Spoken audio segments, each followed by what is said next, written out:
Hi, everyone. Hello.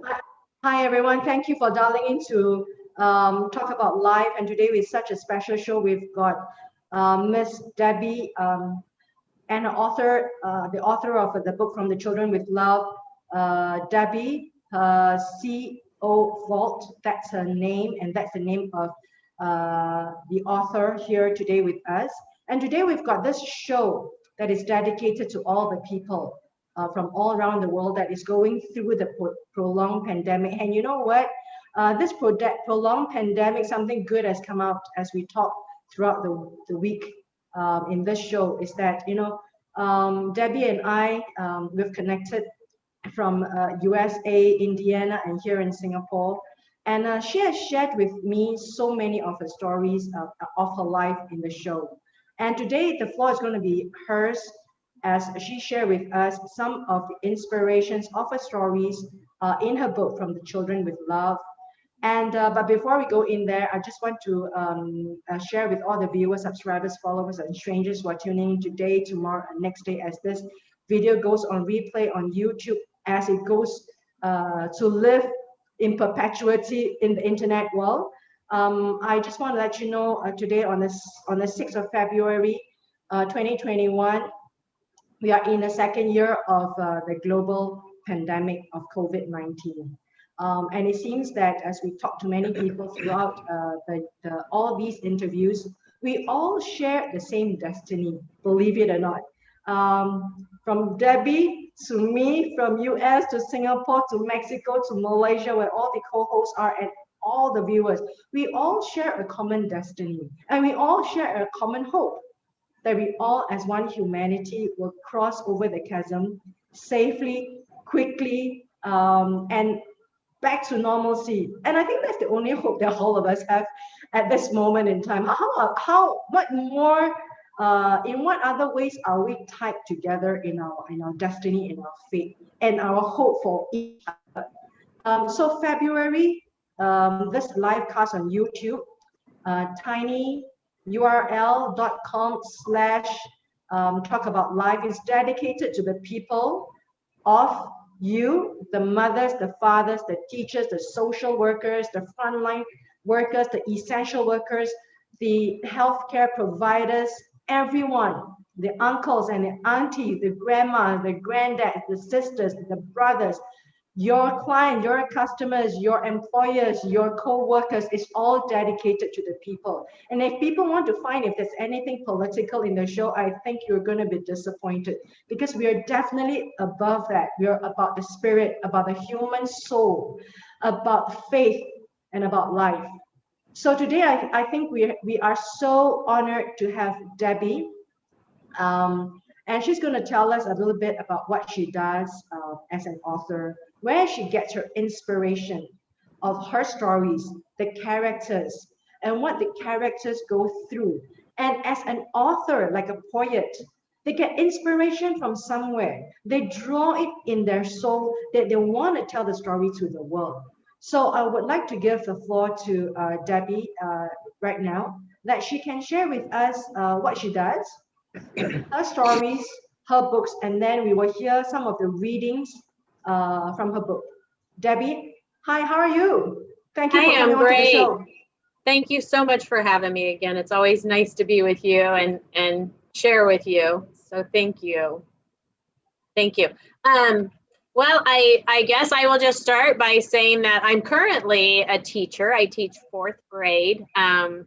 And I work at a wonderful school with wonderful people. I love what I do. I used to be a social worker, though, and I worked at the Department of Child Services in Indiana, and I worked in the biggest office, and I was on the sex abuse team. So I did that for about 1.5 years, and I absolutely loved my job. What you see when you work on a team such as that is a lot of sadness, and you feel so much. You feel sadness for the victim, and you feel anger towards the person that hurt them, and you feel all of these things. And it's a very difficult job. And unfortunately, social workers do not get the credit that they deserve. And hats off to all the social workers out there that are working to protect and help others. I loved that job. It was hard at the time. I was single. I was a single mom.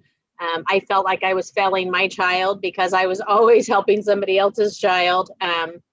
And because I was a teacher, I decided, since my daughter was only going to be home for a year and a half before college, I wanted to take and spend time with her, more time with her. So I left that and went back to teaching. I had taught before that.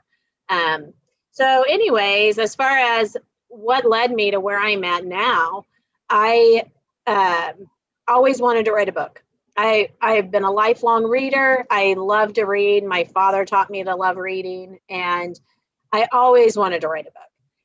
And one night I literally was thinking about a case I had when I was on the sex abuse team. I was thinking about something that I knew about a student. I was thinking about all different kinds of things. And the story came to me. And it was like, I am going to write a fictional story. This is not a true story. And it's going to be about a social worker who is sick and tired of people hurting children. And I'll read a chapter from the book here in a minute, but and I never can say the word right, in the prologue of the book, it tells you her thoughts. And it says, as a little girl, I dreamed of being so many different things: a ballerina, a princess, a teacher, a lawyer, a nurse, even an actress. Of the many things I dreamed I would be, I never dreamed I would be a killer. So you're talking about a vigilante social worker who's like, I'm done. Nobody's going to hurt these kids anymore. And so, the idea came to me, and I was excited about writing it. And I was telling people, I'm going to write a book. And I could see on their faces, they thought, yeah, right, you're going to write a book. Sure, you are. Nobody really believed me except for one person, my best friend, Jerry. And then, excuse me, life happened. My son was diagnosed with cancer at the age of 26, and I had to make a choice whether I wanted to worry and not pray, or pray and not worry. Mm-hmm. And I chose to pray and not worry. And so part of me trying to not think about the fear I had, I started writing the book. And so that was when the book really took off, was during the time he was going through all those treatments, and I needed something to keep my mind off of it. So it began very selfishly, honestly. And then once the book came out, I self-published it, and the book came out, people started coming to me and telling me their stories. And they would come to me and say, I could so relate to this book, or, this happened to me. And I realized that this is so much more than just me living a dream. This is about awareness. And I think back to years ago, we never talked about drugs in front of our children, ever. And then it became so bad that everybody was like, we need to talk about drugs. And now we do Just Say No to Drugs. And we have weeks about it at school where we talk to the children, little children, about not doing drugs. That's what we need to do with sex abuse. Yeah. People are so afraid to talk about sex abuse because it's so horrific that they don't. And what that does is it allows the people that are hurting children to continue hurting children. We need to start talking about it. And what I found with my books is people get so involved. And I have 2 of them published. I have one coming out in March, and I'm working on a 4th one. And the people that are reading along with me as I write are like, oh my gosh, my old friends are back. I mean, you fall in love with Delaney, the main character, the social worker. You want to know what happened to the kids. You become very involved. And it is fiction, but it's getting people to talk about sex abuse, which is what we really and truly need to do. Okay, before you go on, can I steer you a little bit to when you have a case, or you as a social worker, when you receive a case, right? And then you want to you receive a case, and then what happens? What goes on, that kind of standard procedure for you to so-called get the child talking And then what happens after that? Does the child go into protection, or the doctor or counseling? What happens? It's something that I don't Right. know. Could you kind of enlighten to Sure, to sure. the And viewers? it's funny because in the books I kind of go through it and I base it off of what I do know, because we dealt with sex abuse. It was a little different than if you were dealing with physical abuse or domestic violence or any of the other things that the Department of Child Services deals with. So we would get assessments, and depending on the severity of it, of what the assessment was, if it was, somebody's naked picture that they sent to their boyfriend is now all over the school, that was a 24 hours. That meant we had 24 hours to talk to the child and find out what's going on. If it was something like in Sadie's story, the book, it was a 1 hour. And what that meant is that the child could be in immediate danger. We had 1 hour to get to the child. And we would talk to the child about basic safety. So we would just, develop a relationship, talk to them, make it very easy. We would ask them about, do you have food in your house? Do you ever see bugs in your house? Do you ever hear mommy or daddy fighting with each other? Those basic. And then we would ask them if they know what the parts of their body are called, the parts that are under a swimsuit. Those private parts of your body. And then we would write down, we would take notes and record the thing. And then we would ask them, has anybody ever touched that, whatever they call it? We would call it whatever they call it. And for the record, let me put it out there, please teach your children the real names of their body parts. They're not bad words. And calling it anything other than what it is not helping your child. So but we would call it, if they said, it's their TT, we would call it a TT, whatever. Has anybody ever touched you? If they said yes, at that point, we would just kind of go on with a few basic questions and schedule a forensic interview. And we would take the child with us. So the child would leave with us. So if we went to school to talk to the child, that child came back to the office with us. And we would schedule a forensic interview. The forensic interview, the people that do that, they are specifically trained in talking to children to ask them questions and get information without leading them. Their interviews are recorded and they can be used for the investigation with the detectives, and they can be used in court so that the child doesn't have to constantly relive what they've been through. So that's how it works. Depending on the situation, they're all different. I've had parents, when I tell them their child's been sexually abused, they look at me and tell me I'm crazy, and that didn't happen.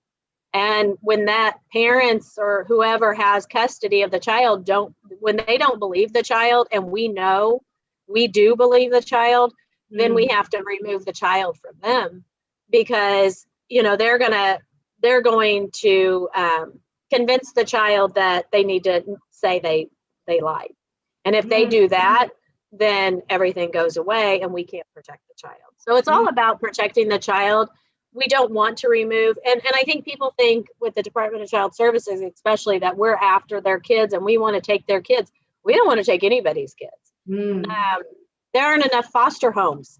And, it is scary and it is sad that we have no place to put kids. And I've spent evenings sleeping in the cubicle at the office with kids on cots because there's no place to put them. There's nobody to get to watch them.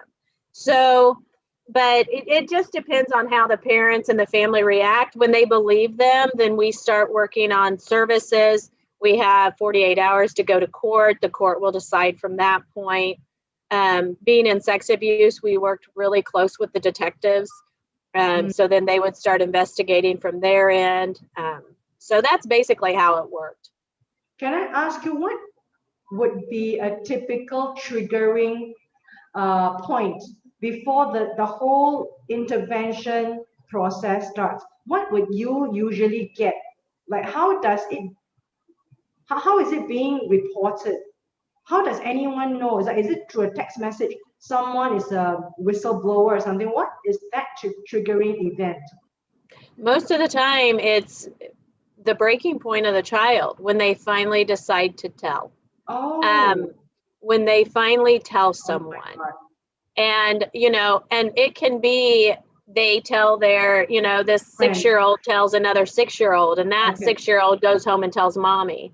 And then Yeah. mommy calls DCS and says, hey, I think this is going on. It could be another parent. It could be evidence. It could be, there's just so many It things. could be a We neighbor. used to have, Yeah. do what? It could I'm be sorry? a neighbor. It could be It could be a neighbor. It could be anything. And, we have programs at school called body safety. And it's funny, well, it's nothing's funny about it, but they used to call it good touch, bad touch. And then they realized that that's a bad name because some touches that are bad can feel good to a child. Yeah. And I recently watched a podcast and the person that was being interviewed had been sexually abused by her father for her entire childhood. He called it her TT, and not a vagina. It was called a TT.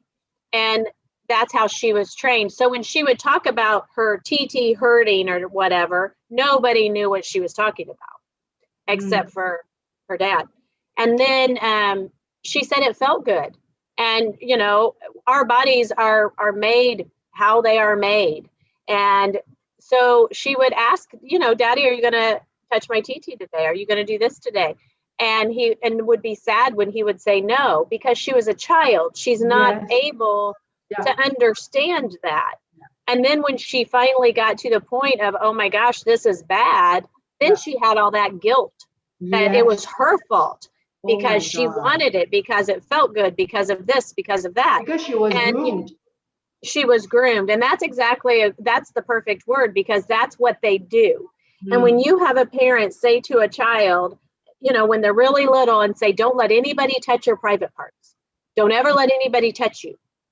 And then all of a sudden, Uncle Joe touches you. And then Uncle Joe looks at you and says, oh, did mommy say you shouldn't let me touch you? So now you're wrong because you let me do that. And now that child is terrified of telling because it's their fault. So these people that hurt children, they're evil. And they will play mind games and they will guilt the child. And I have talked to so many children that blame themselves because I knew what he was doing and I went over there anyway. Well, but that was the normal. And you didn't know when it started and now you've been groomed and they don't understand that. So when you think about women, grown women who are rape victims, they blame themselves, oh, I shouldn't have went out with him, or I shouldn't have had that drink, or I shouldn't have wore that outfit, or this is my fault. I led him on. I did that. And women blame themselves and it's not their fault, and we've come to that in our society that it's not the woman's fault. If no means no, and that's it. It doesn't matter. It doesn't matter. No means no. But children don't have the ability to understand that. Yeah. And when you think about grown women or men who are raped, they don't have the ability because of the emotional impact it has on them. Think about that happening to a child. Yeah. So the child really, they can't comprehend what has happened and understand. We get a lot of reports when they do the body safety programs at school. And the first book is actually that the chapter I'm going to read is actually what that is when the little girl realizes everything she's been told is a lie. Wow. And that this is wrong. The world just shifts under her. Yes. And when I write under each character. So when the social worker, if the chapter is about the social worker and she's the one talking, it's from her perspective. If it's about the child talking, it's from her perspective. You hear from the mother and the stepfather and the child and the social worker and the detectives, and you hear it from their voice. And so you will feel every single emotion. And somebody recently said, people that are reading, they're not reading for that. They're reading for enjoyment. But the response that I get and that I hear the most is I couldn't put it down. I had to find out what happened. And then they're excited at the end. They're like, we love Delaney. She did, she made sure that child was always going to be protected. And so people fall in love with the characters, and but you will feel every emotion. You will be sad, you will be upset, you will be happy, you'll be angry, you'll be cheering on Delaney. But I do want to point out that I understand, I worked in child sex abuse, and we sat at lunch, the people on my team and we would sit at lunch and talk about our cases. And my husband pointed out, normal people can't talk about that stuff. Yeah. Normal people can't hear the horrors that you're talking. Yeah. And when you read the book, you're not going to hear details. I kept that in mind when I write. So you know what happens to the child, but you never hear graphic details. So people that are, and you feel that, I've had a lot of people say, you should have started Sadie's story out slower because it just jumps right in.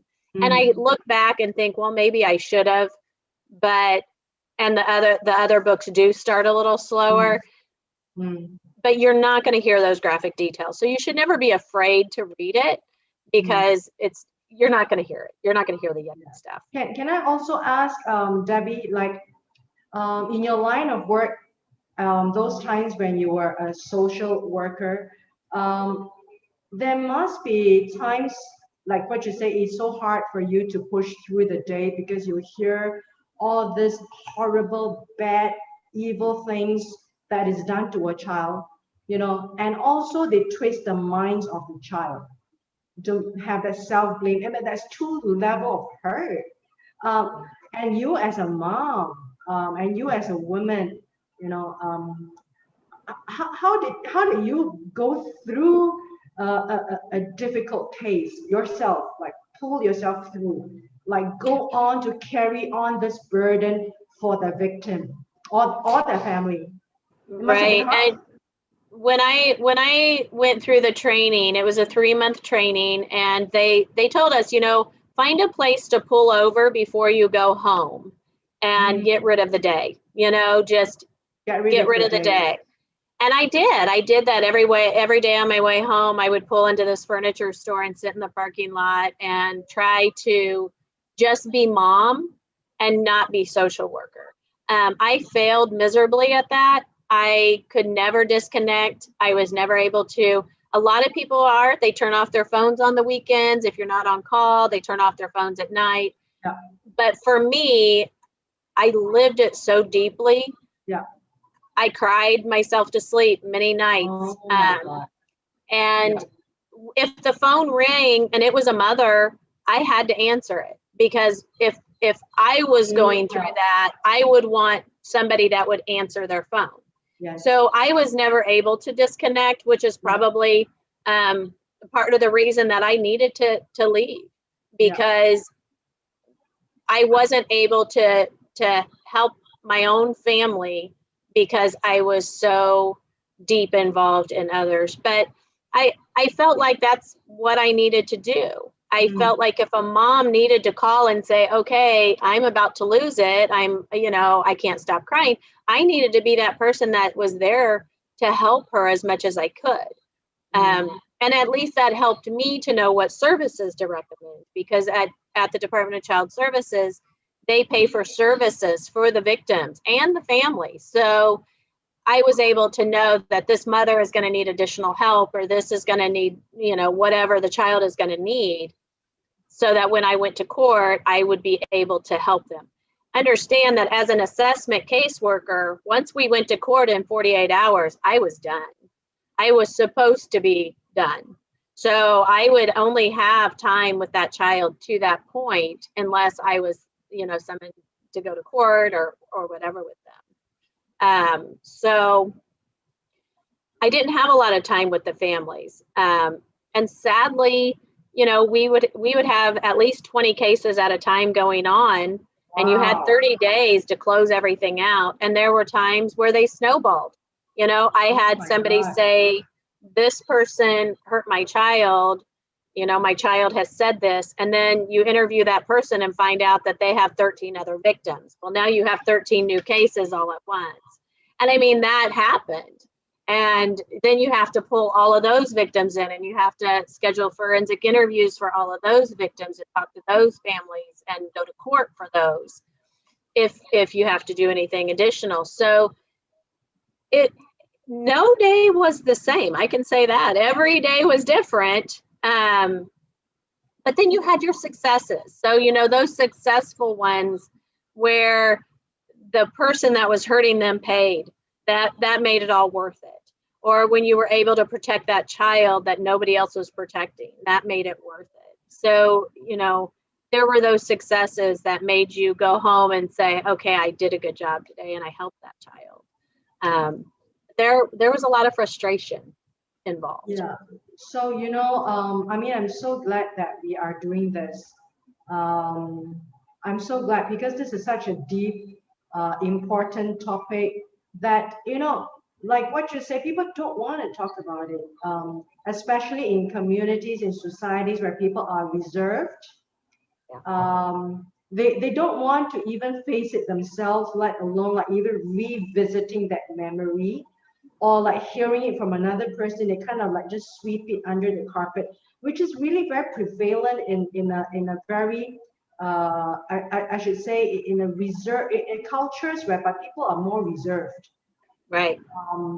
And of course this is the part, this is where we're talking about the Asian, the Eastern culture where I come from. Even no, I'm not saying that everyone is the same, that everyone's reserved. Right. No, the bigger majority of the curve, they will fall into the majority whereby, okay, they will self-blame. Yeah. And then they will not tell their parents. They will just blame themselves. Maybe it happens in a school, maybe it happens with a neighbor, maybe it could be even a boy, right? It doesn't just have to be a girl. Yeah. Yeah, I mean, Oh, it could work both ways. And it happen between teachers and students, right? Different kinds of dynamics. Parent and child. I mean, so many different kind of dynamics. And this is something that it's almost unheard of in this part of the world. I mean, in my world, because it's not talked about enough. It's not talked about enough. I truly think, and I've seen it, so many parents, when they find out that something like this has happened to their child, that their child has been sexually abused, they blame themselves. And, they can't blame themselves because, you have to protect your children, yes, but without educating parents on the importance of talking about this, and more than once, talk about it a lot. Talk about it just like you talk about don't do drugs. Make sure that they know they can come to you. Make sure that they know that it wouldn't be their fault. You have to really talk. But I think there is such a shame to parents, and it's sad because that hurts the healing. And I've heard so many people say, well, the kid needs to just get over it. It's done. It's, they just need to move on. Let's just go move on because they don't want to think about it. But you can't expect somebody to just get over it. You're not going to get over it. You're going to be, 60 years old, and you're still going to have that hurt inside of you. That abuse happened to you. And it's already part of the imprinted in the brain, memory, DNA. Right. Unless you've got certain procedures to be able for you to unravel and address, and you have some form of a closure, it's always going to be there, Right. And it's going to manifest in different ways, like dysfunctional behavior, dysfunctional thinking. I mean, it would manifest. Could you share with us, in some of these cases, how did it manifest in a child, their behavior when they do go through that and they did not talk about that? What are the symptoms that people around should kind of notice? I mean, there's a lot. Behavior changes. If a child doesn't want to sit next to somebody at the family gathering, this is not something that happens mostly with strangers. This sexual abuse, it's almost always somebody the family knows. It's somebody that they're around. Yeah. So, it's not a stranger. And I don't know the actual statistics, but most of the time it is somebody When the child has to go through this and they don't get the help they need and they don't get the therapy, they have to learn how to to process their emotions and their feelings and the blame that they feel, and they need help with that. They can't just, mom or dad can't just say get over it and it's done. It's a process. Now the child can get through it, and they will get through it with the proper help. I have talked to people, like I said, people come to me and they tell me things, and I've had somebody say, something happened to me 40 years ago and I've never told a soul. Or something happened to me, 20 years ago and you're the first person I told.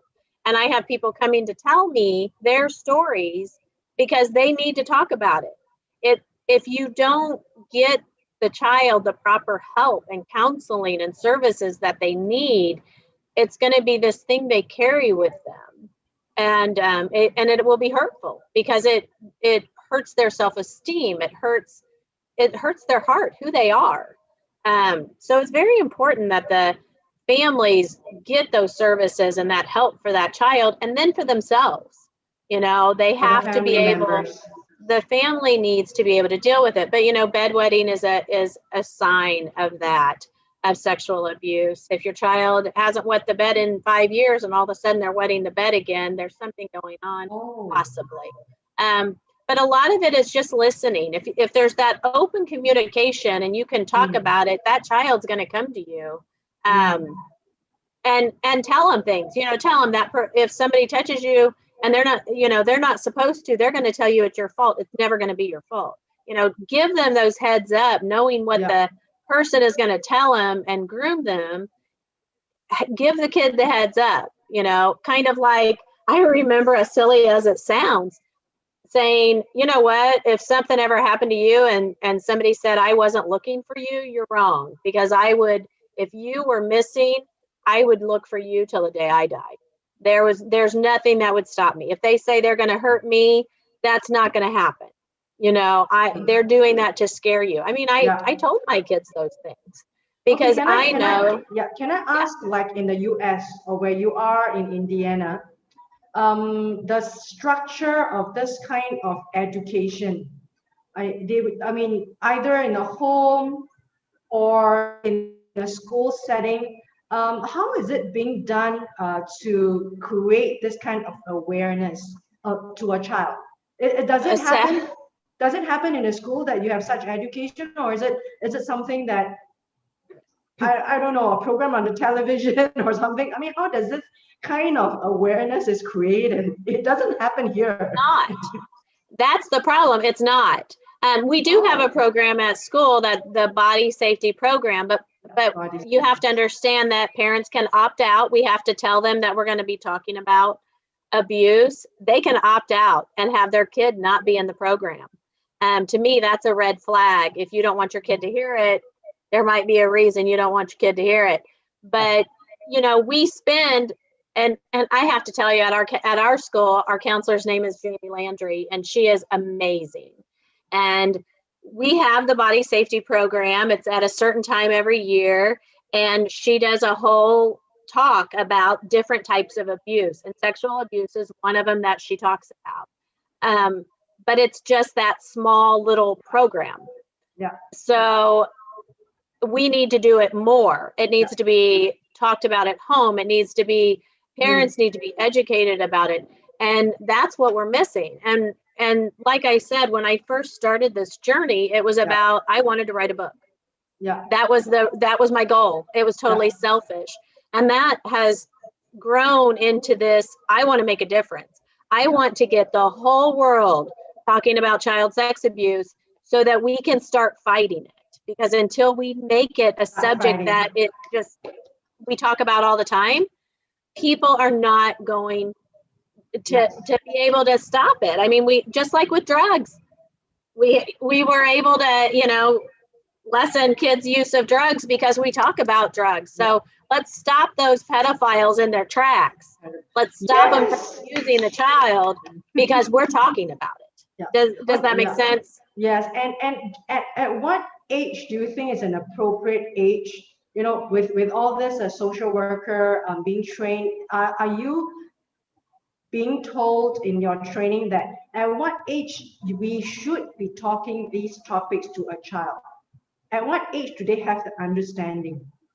You know, and I honestly don't remember ever having that be said in training. I can tell you that when my granddaughter was 3 years old, we called it a vagina, and I told her, you know, nobody touches that. That's a no-no, you know. Your mommy, daddy, doctors, Mima, you know, and you tell Mima, you talk to Mima. And so, you know, I've talked to my granddaughter about it probably before she would ever understand it. But I also think that because of that, she would come to me if somebody ever did anything, or my daughter, because she knows, because it has been talked about since she was itty bitty. You know, we just always talked about it. And because and those are the times. And you felt the confidence to be able to talk about such a topic to a child, and that's why you feel that mothers or parents, families, they must have an awareness and the confidence to be able to communicate and articulate in a way that it's empowering for the kid to It needs to just, you know, anytime you talk about sex with your kids, it's going to be embarrassing. And I mean, I remember that when my kids were younger and wanting to talk to them, it's embarrassing to a parent. It's very uncomfortable to a parent.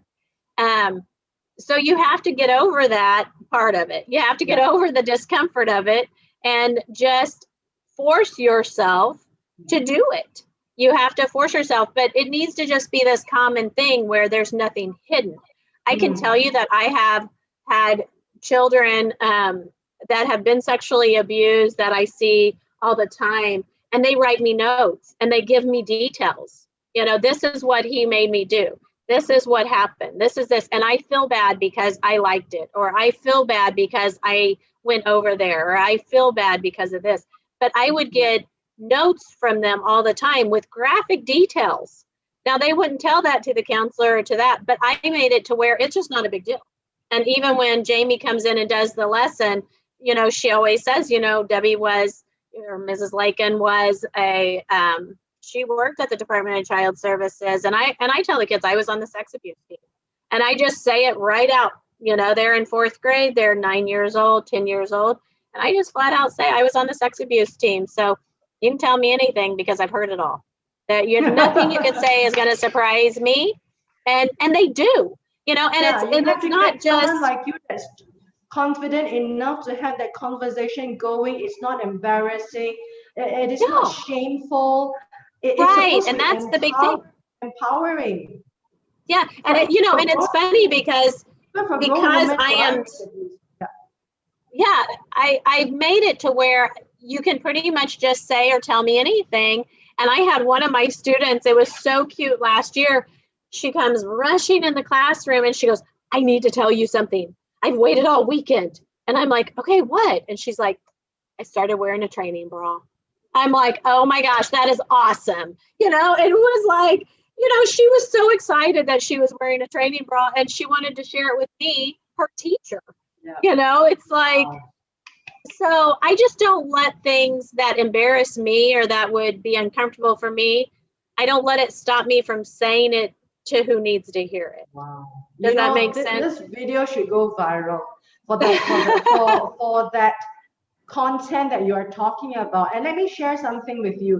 In my part of the world, 2 days ago, we've got this news that says that it's just in the news, right?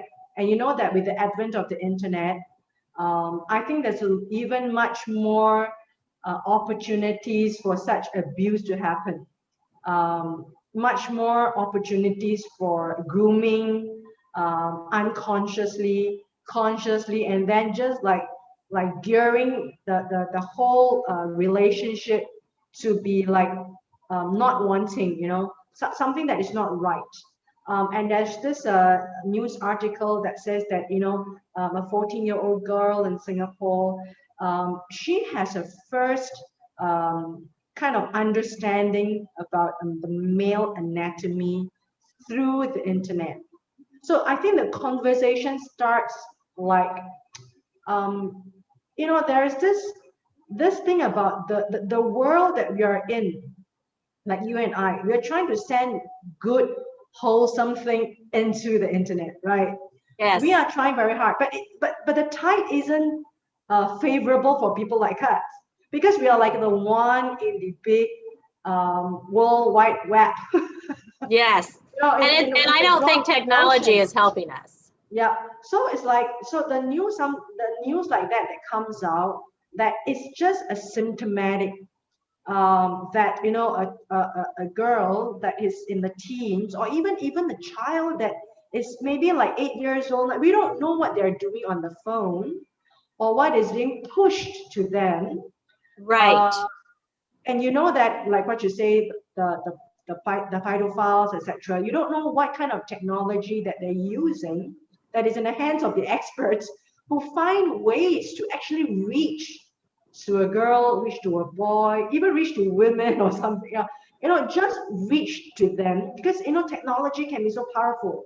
And this news just came. I think the conversation should start like, okay, the parents should start kind of like having an interest of what the child is doing online, Oh, because yeah. it starts really in the past, like what you say, it could be someone that you know, but now the world is just everywhere. It could be someone that you never know, and it slowly comes close to you.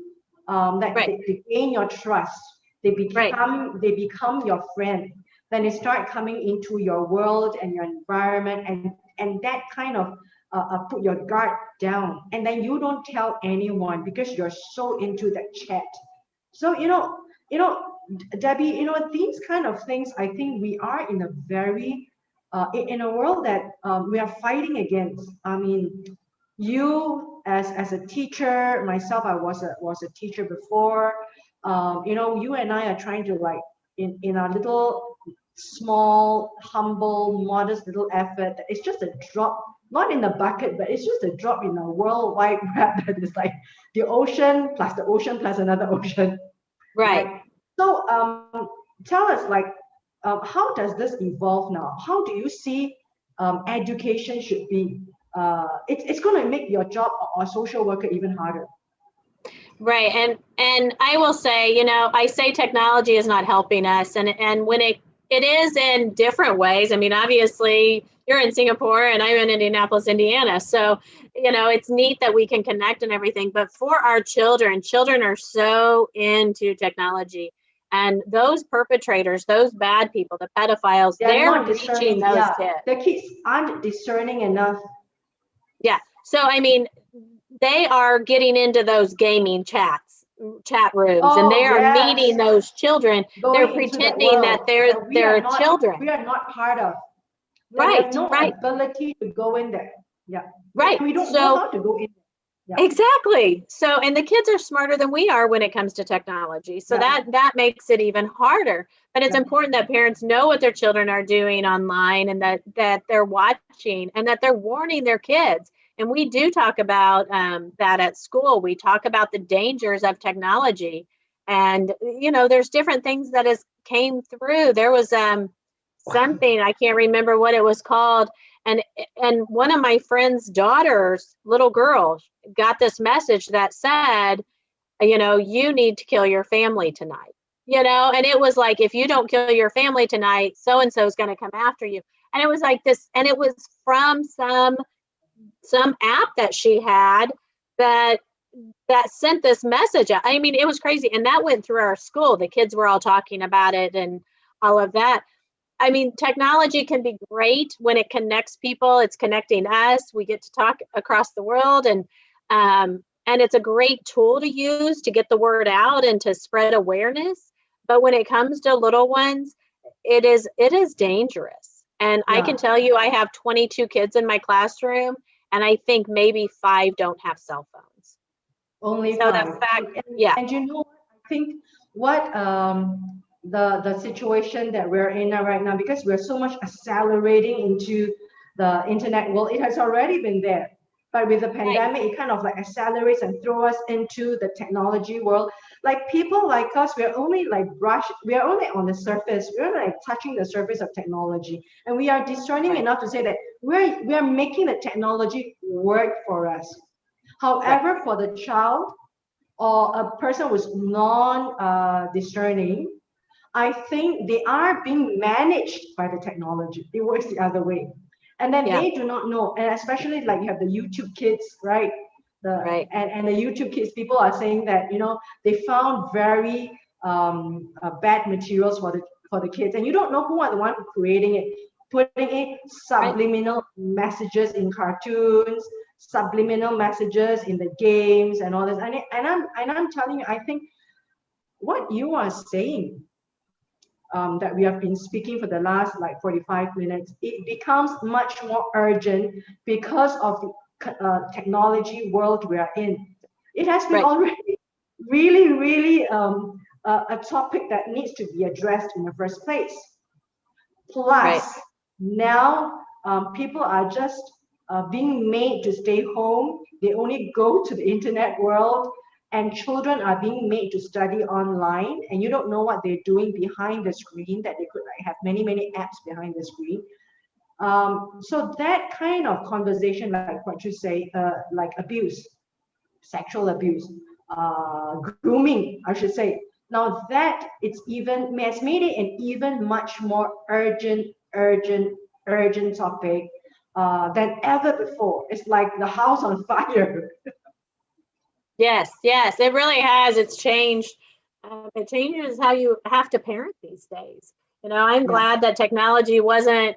Um, we weren't so engrossed in technology when I yeah, was raising my children. I'm yeah, glad for that. yeah, I mean, yeah, and even my children have said, man, I wish I grew up like you did. We yeah, didn't have technology when I was yeah, growing up. So yeah, it has made it a lot harder. yeah.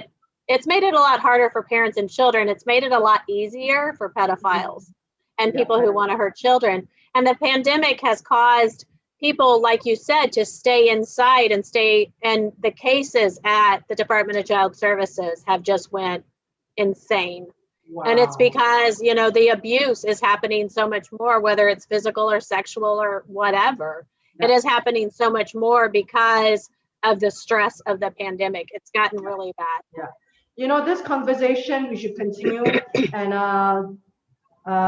just like for a commercial break now, anyone who's dialing in right now from the internet, from YouTube, you're watching Debbie, C.O.Valt. She's the author of the series of books called From For the Children with Love.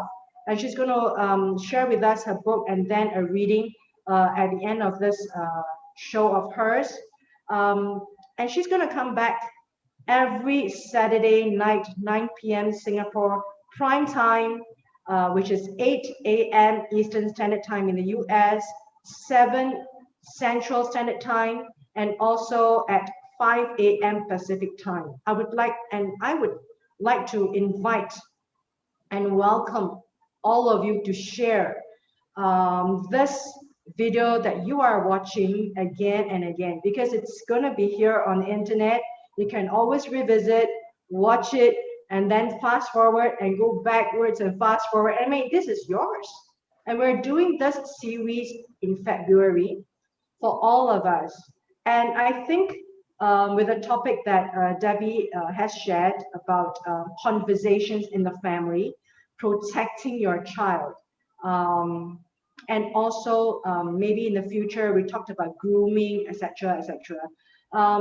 But we're going to invite you to come onto the show to listen to Debbie as she will dive into talk about her inspiration about her series of books and why she's going to also explain why are her books gripping to the readers. And I want her to also share with us in the future more and more excerpts of readings from her book. So, but without going any more further, I would like to invite Debbie. Why don't you now talk more about your series of your books and show us your book? Yes, well, this is the first book. It's called For the Children with Love, Sadie's Story. I always love to point out my daughter drew the cover. She's a tattoo artist and she does all of my book covers for me. This is the one I will read from. This is Nevaeh's story. This is for the Children with Love, Nevaeh's story. And again, my daughter did my book cover. Her name is Peyton Kale. So a little bit from her. So in this book, Sadie's story that I'll read from, Sadie, you've already heard from Sadie. You've already heard from Delaney, the social worker. You've heard from Sadie's stepfather. So we're at chapter 6 now. The chapters are not long chapters because they're basically the thoughts of the person at the time. Excuse me. So Sadie has now gone to school, and she's sitting at school, and she's sitting in the body safety program. So that's the chapter I'm going to read to you. And I mean, it's page 32 of the book. What they are saying can't be true. The teachers brought us all into the cafeteria for a program. I was excited, thinking we were going to be doing something fun. This isn't fun. A police lady is talking about our bodies and how to keep them safe. I'm trying to be brave and I'm trying not to cry, but the lady is talking about all the special things Daddy and I do, and she's saying that it's wrong. My head hurts and I feel sick. I look around at my classmates, but none of them look upset. I find Katie, and she's looking at me. Her eyes are wide, and she looks scared. They are saying that if someone tells you not to tell, then they might be doing something wrong. I'm so confused. Does that mean my mommy doesn't know? Is my daddy lying? Is our special time wrong? Am I bad? I don't know what to do. I can't breathe, and the tears are coming quick. I can't stop them. I remember last night, the horrible pain, how sad it made me, and how he does things even if I cry. Oh my gosh, what's happening? I can't breathe. I can't breathe. I can't breathe. The tears are pouring out of my eyes and I can't stop them. What am I going to do? I don't know what to do. Sadie, sweetheart, are you okay? My teacher, Mrs. Manning, is at my side and her arm is around my shoulder. I can see how worried she is, and I know that she truly cares about me. I don't know what else to do, so I cling to my teacher and cry. I hold on tight around her neck and I bury my face in her shoulder and I cry harder than I've ever cried before. I am so scared and confused. Mrs. Manning picks me up and carries me out of the room. Wow. Especially it was a conversation that was going on in the mind. You know, And that's it the mind really of the was, child. yeah. Wow. And Sadie is 9. Yeah. And I think even with the short excerpt that you've just read, I think it should set conversations going. You know, about like what you say, it's not the fault of a child because a child is being groomed. Her world is just being twisted by someone who just imposes the kind of worldview in her brain. Yeah. Right? So she just kind of like looks at the world that way. Right. So I think with the advent of the internet, it's going to be even harder because their minds are being formed by the world of the internet, whatever that Yes. comes to them.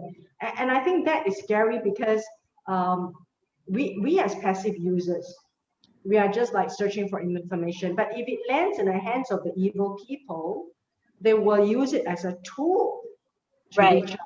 So you are how should I say, you're not on your guard because you're just like someone who's just using it in an innocent way, but there's another person who is scheming through the way, snaking through using the technology to reach out to you because the data is easy to get because your picture in a Facebook, your age, it's so easy for them to just come to you, you know. Oh yeah.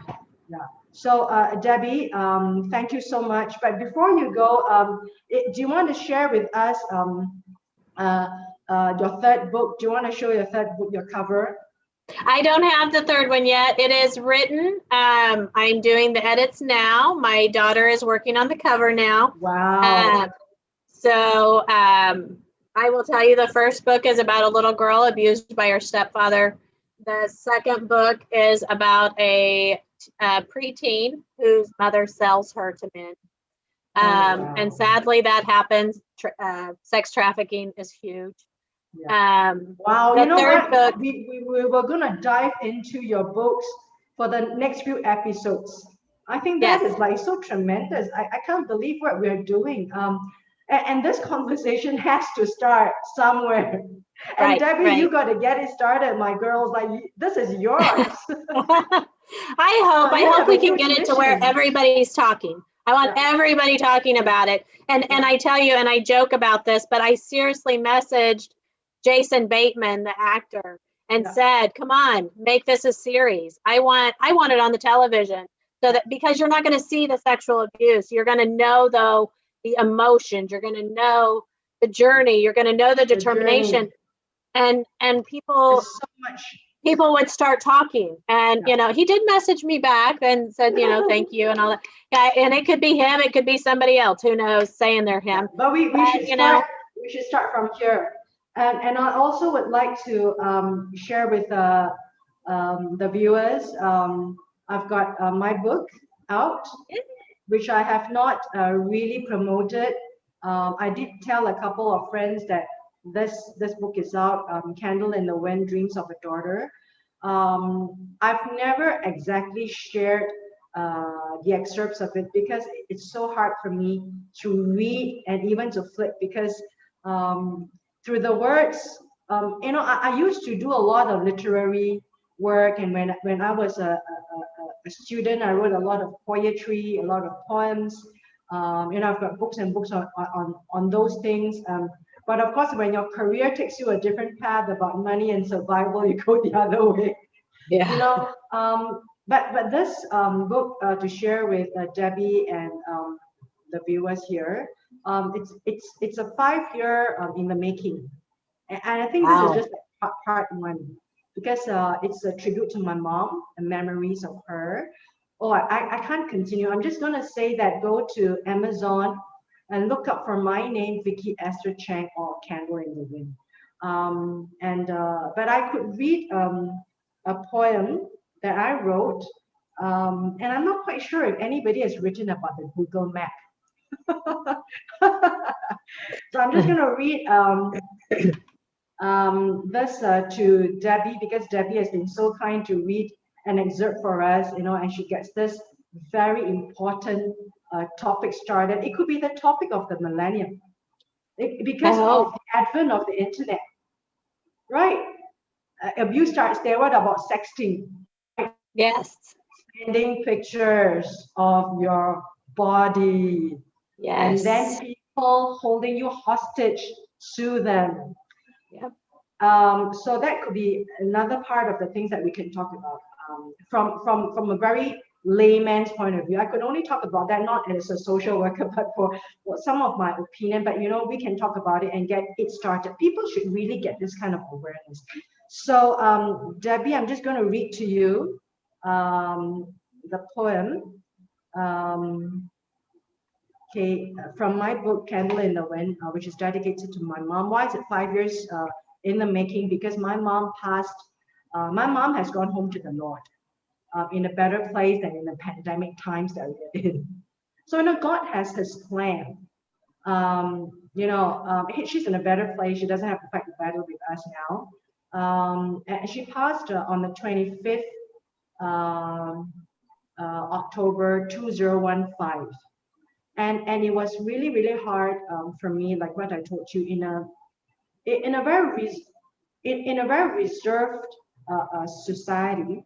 You don't want to commiserate, you don't want to show your misery, your weakness, you cry, you don't want to show that you're vulnerable, Right. you don't want to share that because you can't hold it, you don't know if the world is going to crash.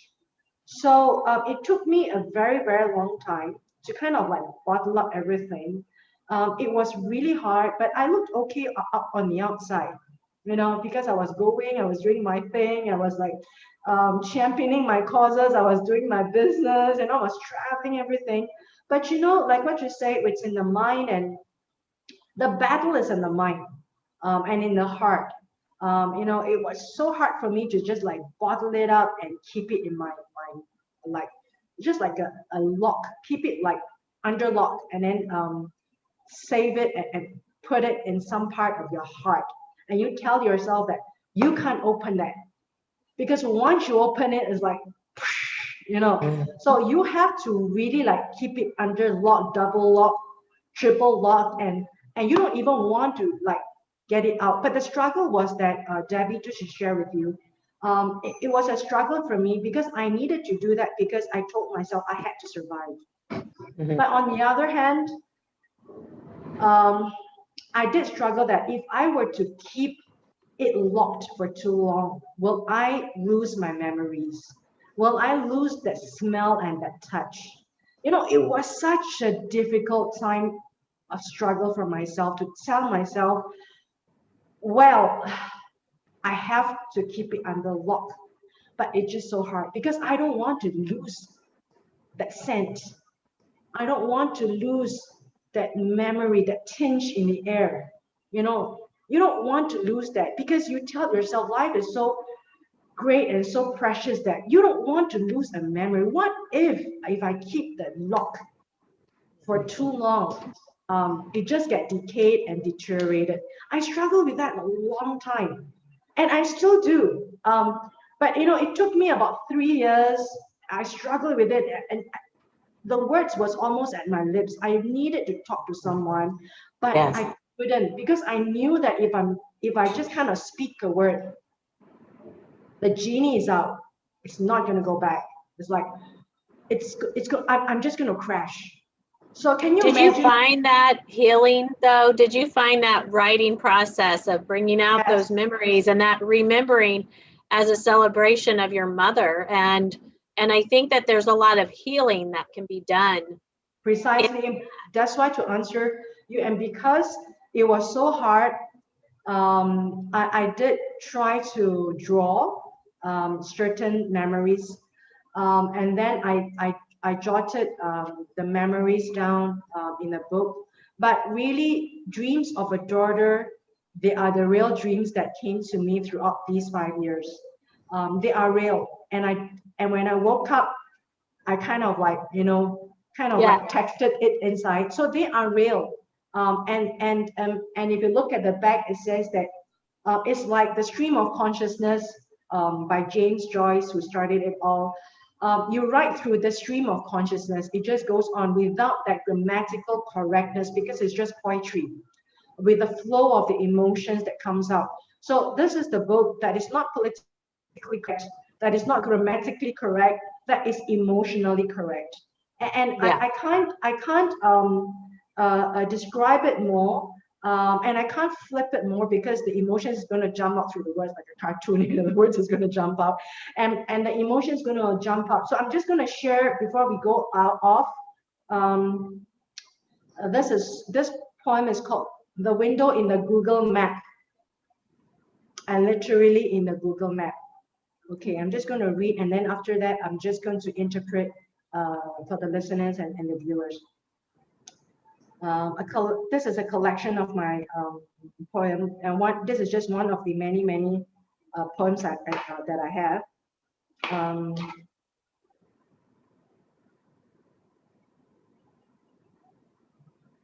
It is as though she will still walk out.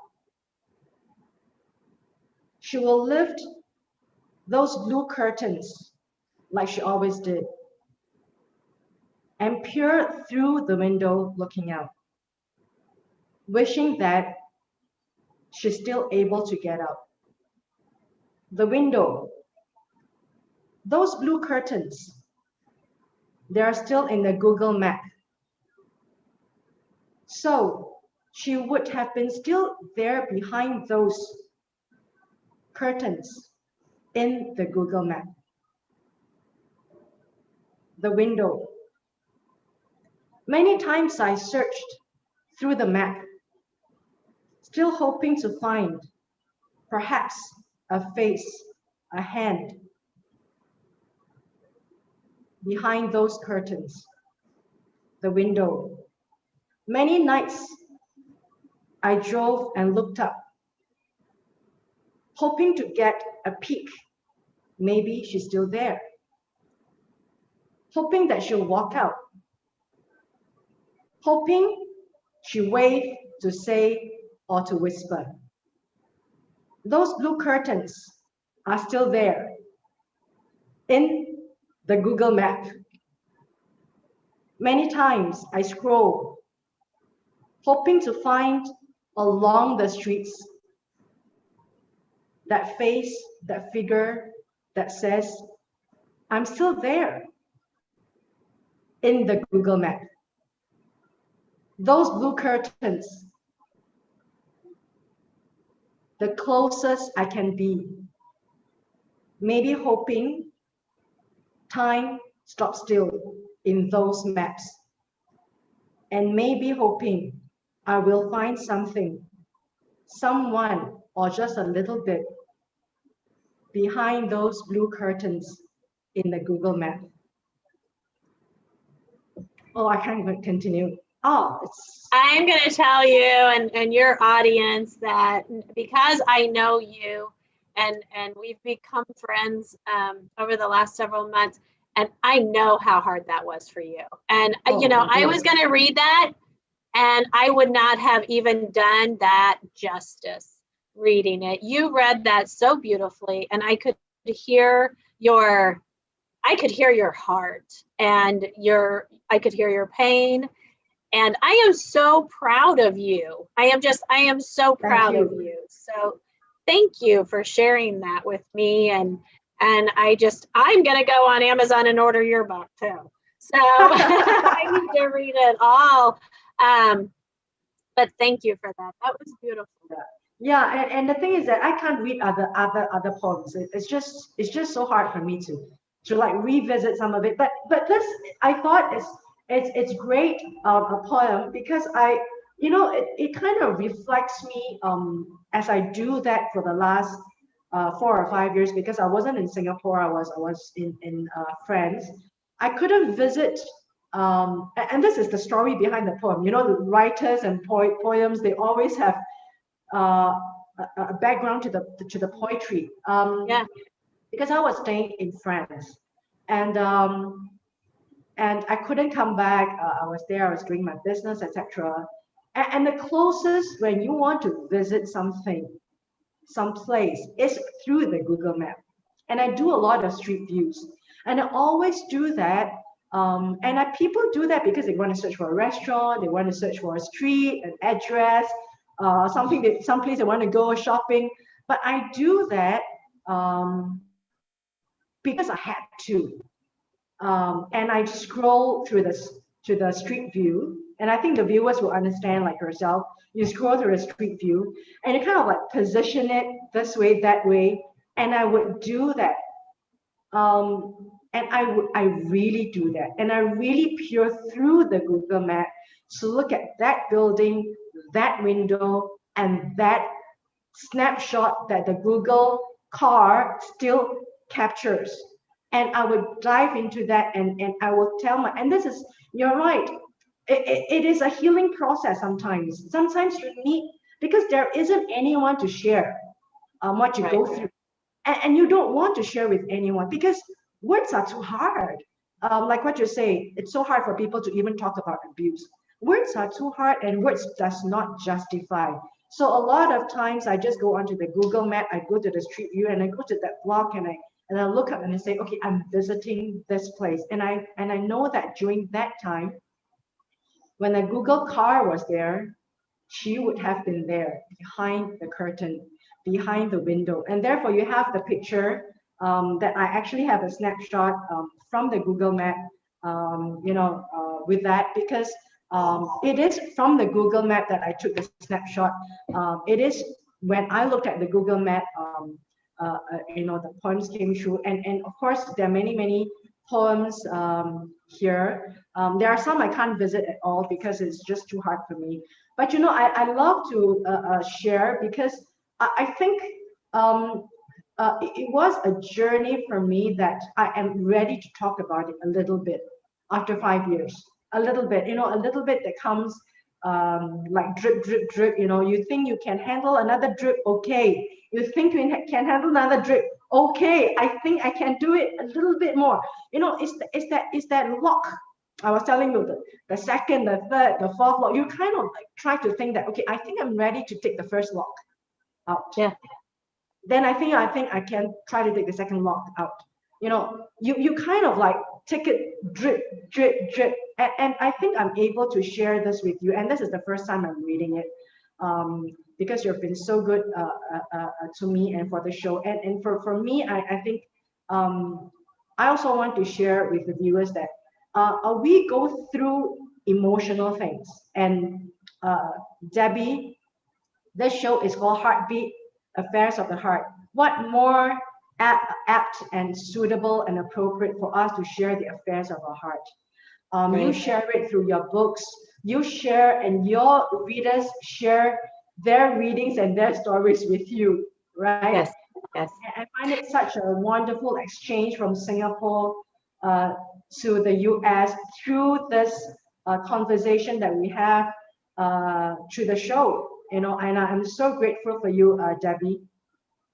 Oh, and I'm grateful for you. And I think that there is just so much healing in the writing and in the reading. And you used the writing to help you heal and, find a new normal. And I think that's the big thing is when you experience a loss or you experience a hurt, you don't ever get over it, but you do find a new normal. And I applaud you for what you've done to find your new normal and something that you've given to share with others. And there's healing in that. And that, I had told you that I have people coming to me and saying, I want to tell you my story. They want it in a book because they want Delaney to get the person that hurt them too. Yeah. And even though it's all fiction and it's all a story, there is healing power in hearing it. And I think for those that have been sexually abused and read my books, I think there's healing power there. I think for somebody that has lost a parent, and that there will be healing power for them in reading your book. So I think there's a lot that it's hard to get the words out, but once they're out there, I think that we can really help other people. And that's what we need to be doing. Yeah, it's So, like the conversations that are difficult, we should really, really dive in. right, When definitely. it gets harder, someone has got to get it started. So let us start from here, Debbie. So the show with Debbie, C.O.Valt, the author of the series of books For the Children with Love. She's going to join us again on Saturday night, Singapore, 9 p.m. prime time. I'm so proud of her. Debbie, let's give ourselves a big pat on the back. Well, and my books are available also on Amazon. But if you go to my website, I have links that will connect you right to the books. And my website is booksbycovalt.com. And it's C-O-V-A-L-T. Okay, is there any final conclusion for the next 2 minutes that you want to share with us before we say goodbye and come back again next week? Yeah, no, I'm just very thankful to be a part of this, and I hope that we can inspire each other and others, and that we can bring awareness to healing and to sexual abuse. Yes. And get the word out. We need to get people talking. Get the word out. We need to get people talking. We got to start this. Yes. It is all about people sharing, and please share this video with your friends, because we want to get the word out, and we do this really is for the people. So February special, the prolonged pandemic, we hear you. So wherever your heart is, we hear you. So every Saturday night, 9 p.m. prime time, 8 a.m. Eastern Standard Time, 7 a.m. Central Standard Time, 5 a.m. Pacific Time. Debbie, C.O.Valt of For the Children with Love. So your book. Yes. You want to show your book? And here is this one. All right. So you can find them through the internet. No promotion is too much. Right. That's how we get the word out. And that's how we get the word out. Yeah. Absolutely. Thank you. Thank you. Yes. We'll talk soon. I'm gonna see you next Saturday. Thank you, everyone, all the listeners, viewers, subscribers, followers, strangers who are coming into our world.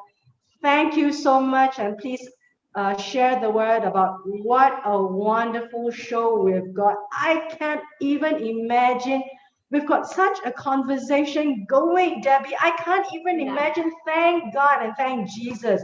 Okay, I'm just going to wrap up with a quick prayer for you. Thank Through you. the internet. Should we do that just for like 15 seconds? Okay, I'm just going to do that, right? Just want to thank God, dear Lord, for all these wonderful times that you've brought all these wonderful people to us.